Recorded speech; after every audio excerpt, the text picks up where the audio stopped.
There are two sides to coming to terms with an idea that's uncomfortable, unpleasant, or frightening. One is the intellectual side, the facts, the logic, etc. The other is the emotional side. I'm making this video to address a few of the basic mathematical foundations for what I believe will be the greatest collapse in history. And this video is a precursor and, in fact, a prerequisite for my next video, which will be attempting to get the message across on a more emotional level. All right, so let's start with the basics. Fact number one. The U.S. imports about 66% of its oil. Now, this is common knowledge. Fact number two, 70% of that oil is used for transportation. Also common knowledge.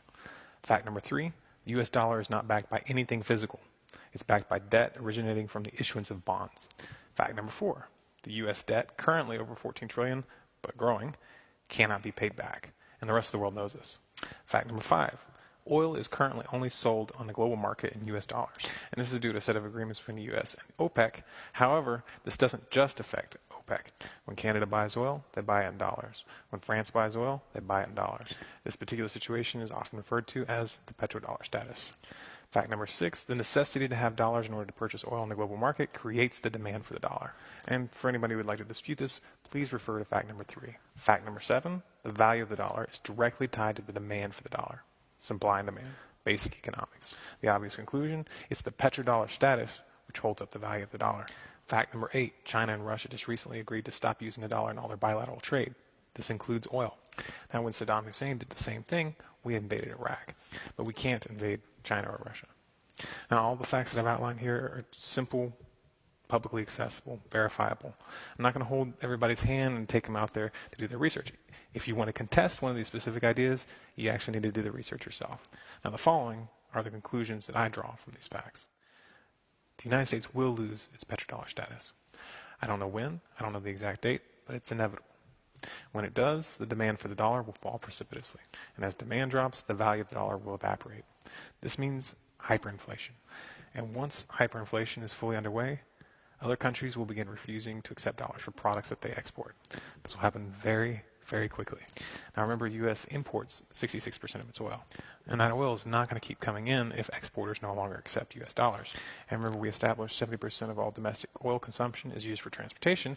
So if you subtract that 66% from the 70%, you're left with about 4% left for transport in general. Now, it's important to realize that when we say transport, it includes 18-wheelers and all sorts of supply chain transportation, which make up a considerable part of that 70%. In this country, food transport and agriculture are completely dependent on oil. And obviously, you can't cut out food transport without causing starvation.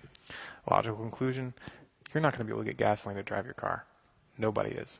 However, even cutting back all individual car usage to zero will not be enough to prevent catastrophe. And here's why. Agriculture, as we currently practice it in the U.S., is completely dependent on a constant stream of inputs, which require transportation, especially the animal industry.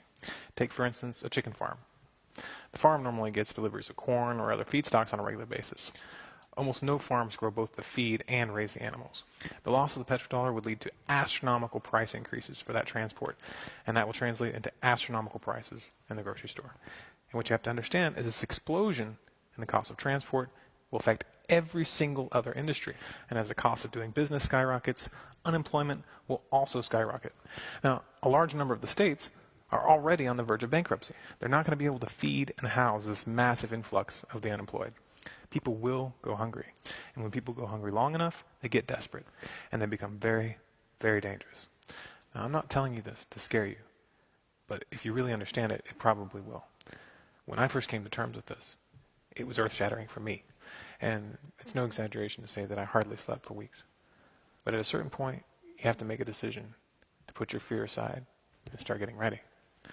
Some things we can't change, but some things we can. The trick is knowing the difference.